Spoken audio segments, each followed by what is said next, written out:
Eso quiere decir que nada toma por sorpresa al Eterno. Eso quiere decir que el Eterno no tiene un plan B.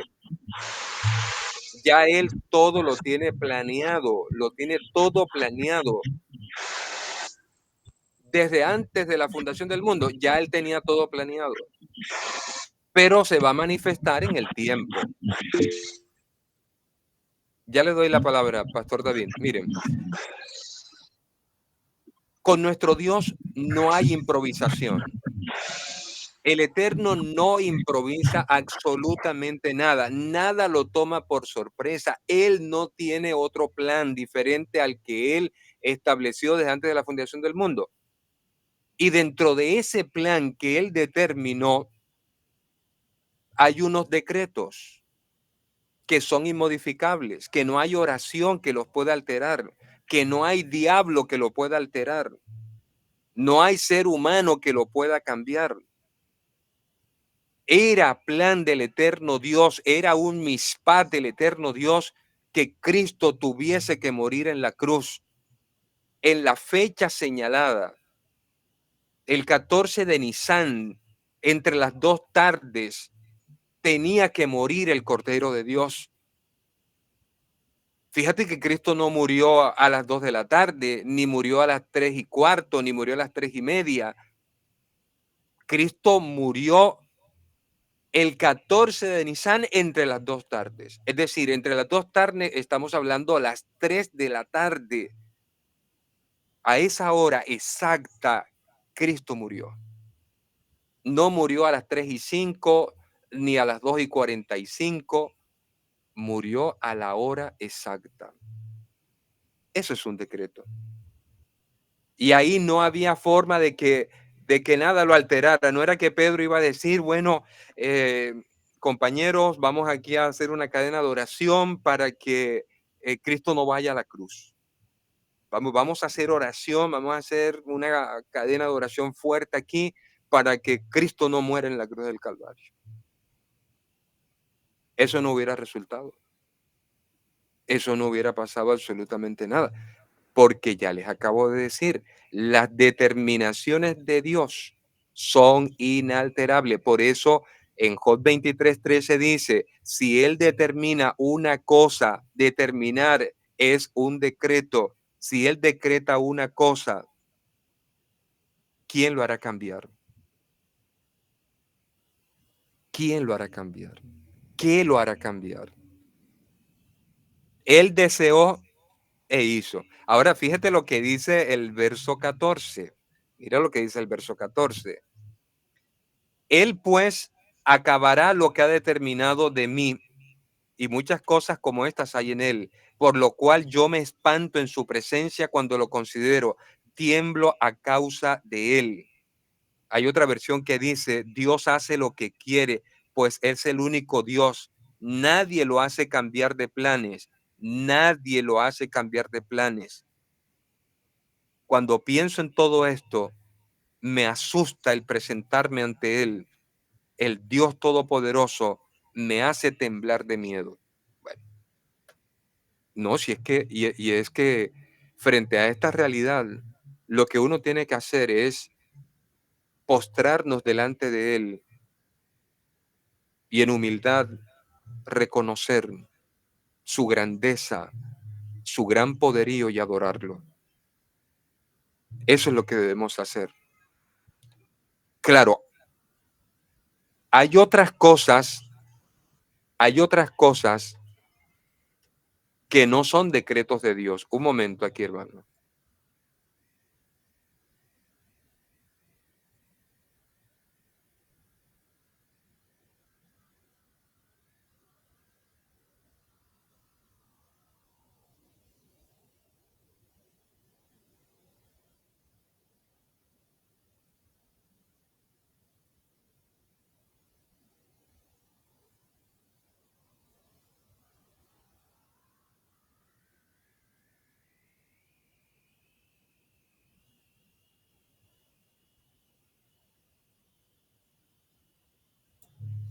Hay otras cosas, hermanos, que no son decretos de Dios, no son decretos divinos.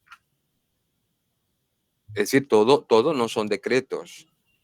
pero los que son decretos son inmodificables. Tenga presente eso, porque acabo de darles un ejemplo de tantos decretos que hay en la Sagrada Escritura, tantos decretos. Por ejemplo, otro decreto es la condenación de Satanás y la condenación de los ángeles caídos. O sea, no hay oración que un creyente pueda hacer por la salvación de Satanás. Eso es inmodificable. Si un creyente va a decirle a otro, mire, vamos a hacer cadena de oración por la salvación de Satanás, vamos a orar por la salvación de los demonios, bueno, vas a perder el tiempo. Vas a perder el tiempo porque eso es un decreto. Está decretado esa condenación para ese ángel rebelde.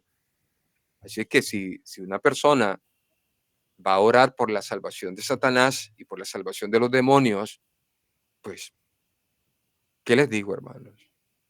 Hay que tener claro cuáles son los mispat del eterno Dios. Por eso el texto que les acabé de citar en Deuteronomio habla de mandamientos, habla de estatutos y habla de decretos. Habla de misbat, de juká y habla también de mispat. Y los mispat son las sentencias y las sentencias ya son determinantes. Ahí no hay ningún tipo de alteración. No hay alteración porque ya se ha pasado por un proceso. O sea, cuando ya una sentencia, hablemos en el plano judicial, por ejemplo, que es donde se dan los decretos judiciales condenatorios o absolutorios, cuando se dan ese tipo de decretos, ya son inalterables, prácticamente son inapelables. ¿Pero por qué son inapelables? Porque ya se pasó por el proceso anterior del misbah y de los hukam, que son los mandamientos generales y que son las especificaciones o detalladas de los mandamientos generales, para que la persona tenga claridad sobre las cosas. De ahí la importancia que nosotros como creyentes, como pastores, interesémonos en conocer tanto los mandamientos como los estatutos y como los decretos de nuestro Dios. No solamente conocer los mandamientos, porque si tú conoces los mandamientos, pero no conoces los estatutos, hay una deficiencia en ti, porque no estás conociendo los detalles de los mandamientos generales. Y cuando tú conoces los detalles de los mandamientos generales, a ti te va a ser mucho más fácil obedecerlos. A mucha gente le cuesta mucho obedecer los mandamientos de Dios, de cumplirlos a cabalidad por un desconocimiento acerca de los estatutos, que son las especificaciones detalladas de esos mandamientos generales. Bueno, voy a dar aquí espacio para preguntas, algunas inquietudes o comentarios que ustedes quieran hacer. Les escucho.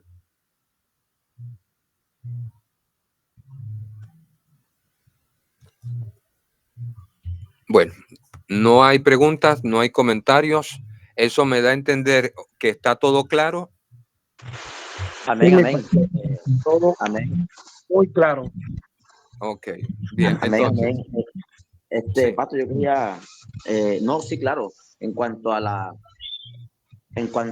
predestinación y a lo que Dios establece, incluso hay varios versículos que nos apoyan de esto, que antes que salga a la luz, pues Él lo hará notorio.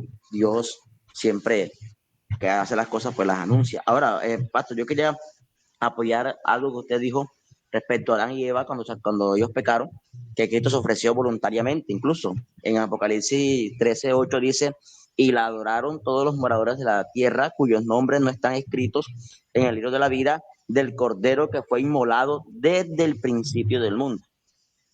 Ujú. Ahora, ahora Daniel profetizó en la profecía de las 70 semanas. Recuerde usted que en capítulo 9, en el versículo 25 dice, sabe pues y entiende que desde la salida de la orden para restaurar y edificar a Jerusalén hasta el Mesías príncipe habrá 7 semanas, que son 49 años, y 72 semanas, que son 434 años, dice, se volverá a edificar la plaza y el muro en tiempos angustiosos. Y ahora dice, y después de las 72 semanas se quitará la vida al Mesías, más no por sí. O sea, ya está, la muerte de Cristo estaba, o sea, sí, desde tiempo antiguo. Yo lo había anunciado, lo había decretado. Correcto, correcto. Nada, nada es improvisado. todo hace parte de un plan, todo de manera general y de manera particular. Esto lo vamos a ver en otra clase más adelante. Vamos a ver ya con más detalle lo que tiene que ver con los decretos, con los MISPAT. Pastor Alfredo Pion, le escuchamos. Pastor, yo estuve viendo un estudio donde desde Adán hasta Noé, que está encriptado el nombre de Jesús, que debía morir. Mi nombre es Jesús y eso, yo estuve viendo eso, cómo está eso, o sea, el significado de cada nombre. Y resulta que da eso, mi nombre es Jesús, que voy a morir y que, ¿cómo está eso ahí? ¿Eso es cierto o de pronto es pura cháchara? El tema del nombre, Sí, el significado de los nombres, por decía, pues de Adán. Después sigue el hijo de Adán. Ahora no recuerdo el nombre. Ay, Dios mío. El nombre del hijo del hijo de Adán, no Caín ni Abel, sino el otro. No lo recuerdo ahorita. Ayúdeme. A ver, No. Sen, Can y Jafet. Ajá. Se refiere a Sen, Can y Jafet. Somos de Noé. Estos son los hijos de Noé. Los hijos de Adán y Eva, bueno, fueron muchos más. Lo que se mencionan ahí es Caín y Abel. Y el otro. Set era el otro. ¿Cómo? Set. Bueno, entonces que el significado de cada uno de esos, que está como implicado el nombre de que Jesús debía morir y pagar ese precio por nosotros. Yo lo estoy escuchando y o es pura cháchara o No, realmente. realmente, hermano, esas son ya más que todo especulaciones. Yo les hablaba eso en la primera sesión de estos estudios de teología, cuando les hablaba de estas interpretaciones de los judaizantes, que ellos hacen interpretaciones más que todo del Talmud, de las Mishnah, con respecto a la numerología, con respecto a los nombres, y tratan de darle ciertas significaciones a todo esto. Pero realmente eso no es significativo, realmente. Cada 49 palabras, ahí está el nombre de Jesús. Mi Sí, nombre eso, Pastor Alfredo, eso es la gematría, realmente. Eso hace parte de ese judaísmo talmúdico. Realmente le aconsejaría que no siga por esa línea. No, Ok. no, no siga por ahí. No, Eso, me vi video. sí, hay muchas cosas que se consiguen por las redes sociales y hay que tener buenos filtros para eso. Pero eso de gematría, ya eso lo explicamos acá en una clase de cómo ellos tratan de interpretar las escrituras, pero no por medio de la iluminación del Espíritu Santo, sino mediante estas técnicas talmúdicas, como puede ser esa la gematría, que es la que le trata de dar números a los nombres y tratan de buscarle significados que realmente no los tienen. Bueno, Ok. bien, vamos entonces. Miren que el acto soberano de Dios se muestra incluso en nuestra salvación. El destino, nuestro destino eterno, no es decidido por voluntad humana, sino que nuestro destino es decidido por voluntad divina. Ejemplo, en Juan capítulo 3, el verso 3, dice, Juan Evangelio, capítulo 3, el verso 3, el que no naciere de nuevo no puede ver el reino de Dios. Este es uno de los textos que normalmente se utilizan en el tema del evangelismo, es que tienes que nacer de nuevo. Nacer de nuevo, lo que se llama la palingénesis. El término palingénesis Es un término compuesto. Palín, nuevo, y génesis es comienzo. O sea, cuando hablamos de la palingénesis, estamos hablando de un nuevo comienzo. Ese era el nuevo nacimiento. Ahora, el judío entendía el nuevo nacimiento como un nuevo comienzo, como una nueva etapa en la vida. Por ejemplo, cuando un joven judío, un niño judío, cumplía los 12 años, él era considerado ya un adulto responsable. A los 12 años se hacía una ceremonia llamada Bar Mishvat. La ceremonia del Bar Mishvat era un nuevo nacimiento. ¿Por qué era un nuevo nacimiento? Porque era un nuevo comienzo. Entienda la palabra palin, génesis. Palin es nuevo, génesis es comienzo. Cuando él cumplía los 12 años, eso se consideraba un nuevo nacimiento, un nuevo comienzo. Cuando él contraía nupcias matrimoniales, ese era otro nuevo nacimiento, era un nuevo comienzo.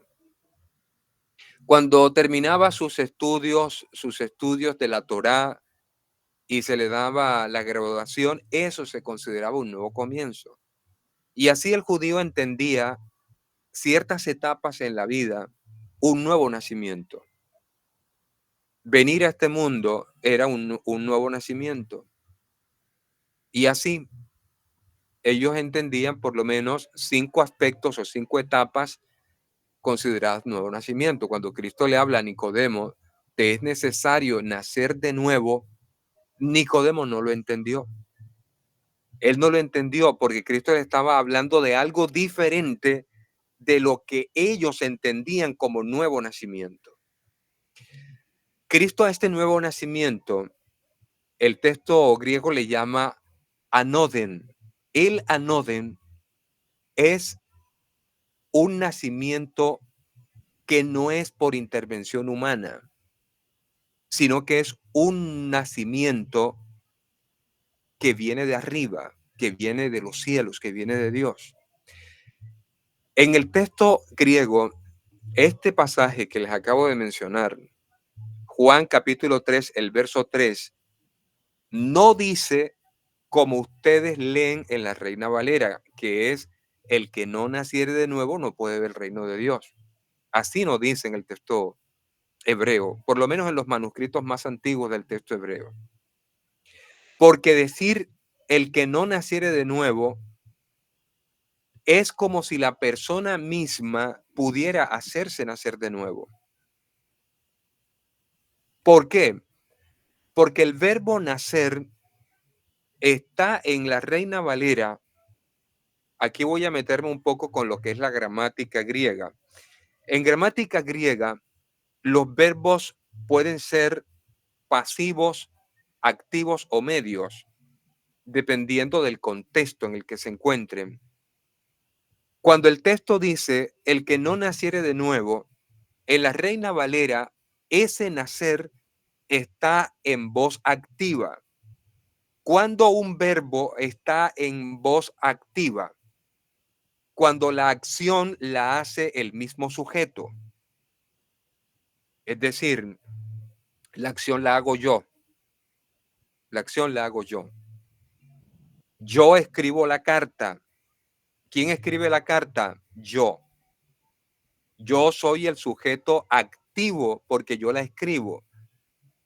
Pero si a mí me escriben la carta, ya yo no soy sujeto activo, sino soy sujeto pasivo, porque yo estoy siendo el receptor de esa carta.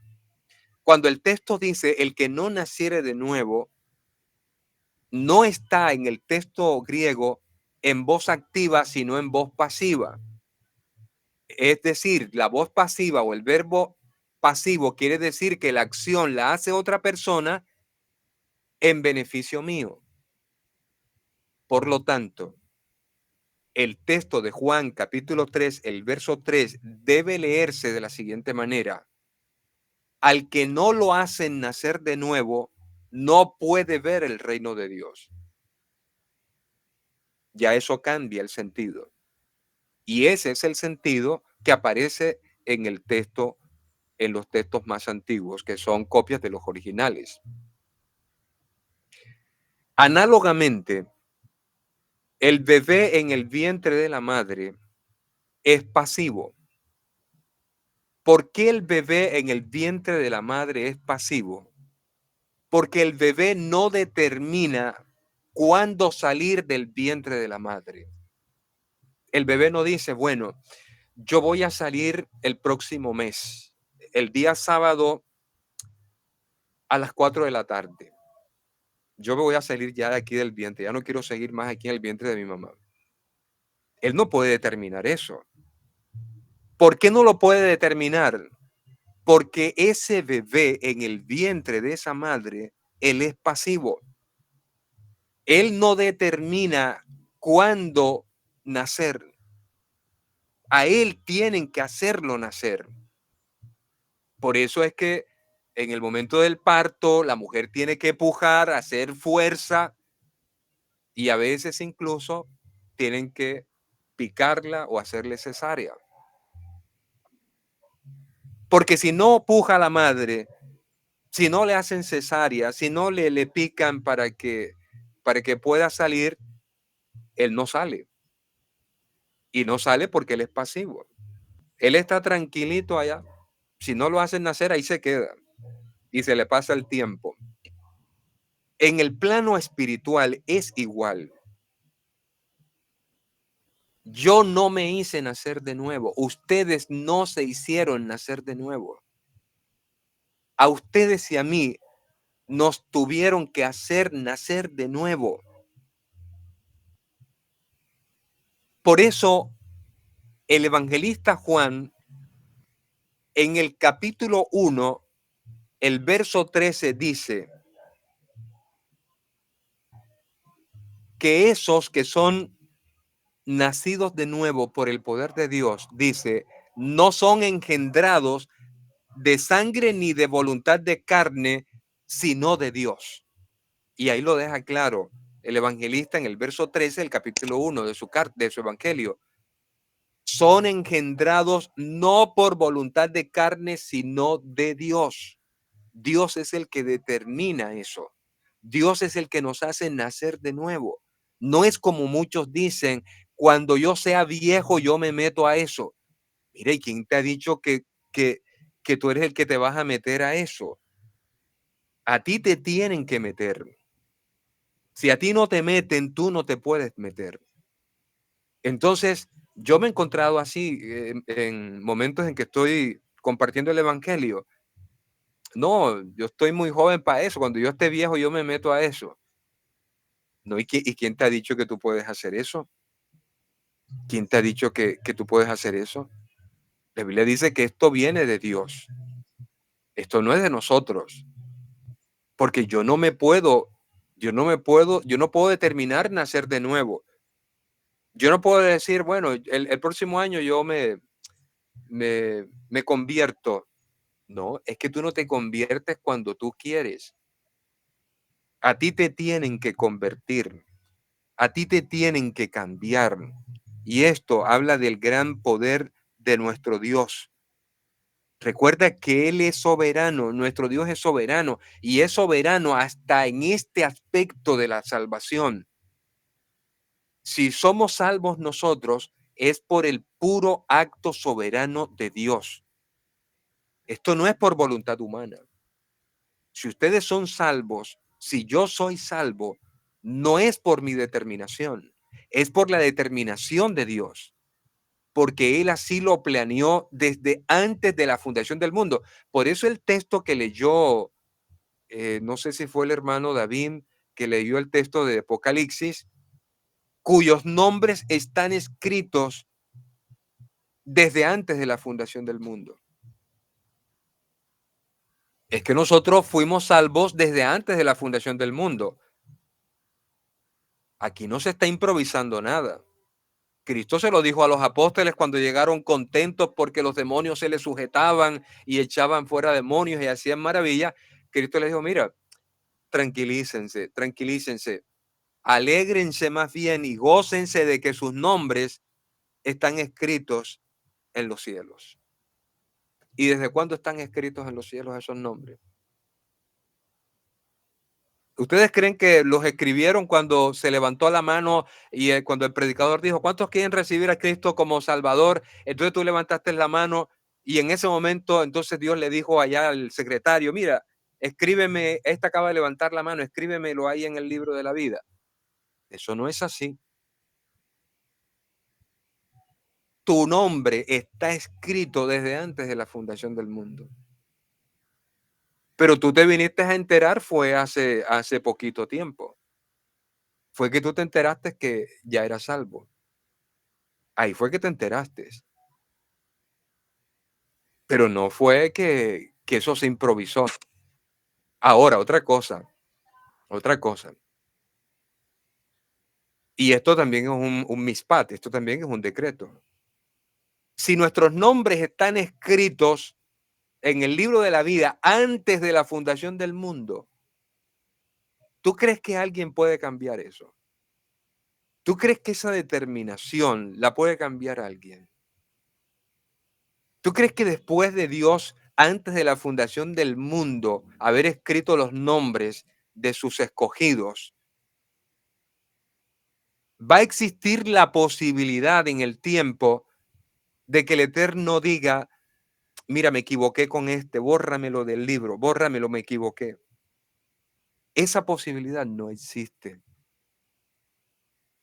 Pero pensemos de que existiese esa posibilidad. Pensemos que existiese. Entonces, el Eterno no fuese inmutable, porque Él cambia y porque Él se equivoca y porque tiene que corregir los errores. Y eso es precisamente lo que el Eterno no es. El Eterno no se equivoca. El Eterno no cambia de parecer. Lo que Él determina, ya lo determinó desde antes de la fundación del mundo. El que tú fueses salvo, ya eso se determinó desde antes de la fundación del mundo. Que el Cordero viniese a este mundo a morir por nuestros pecados, ya eso se había determinado desde antes de la fundación del mundo. Y eso es inalterable. Nada lo puede hacer cambiar. Esto nos habla a nosotros de la seguridad eterna de nuestra salvación. No hay la mínima posibilidad, no existe la mínima posibilidad de que uno que ha sido escogido desde antes de la fundación del mundo y su nombre esté escrito antes de la fundación del mundo, que vaya a la condenación. Eso es imposible. Es más posible que un avión en vuelo retroceda, eche en reversa, antes que un escogido perde la salvación. Voy a dar aquí espacio para preguntas, inquietudes, intervenciones. Vamos a dar otro espacio mientras yo me refresco un poco la garganta.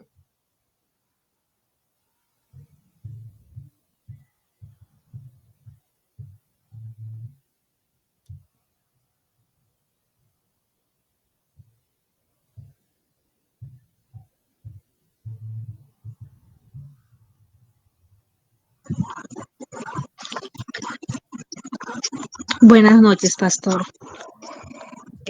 Buenas noches, Yo pastora Neyes. Le escucho.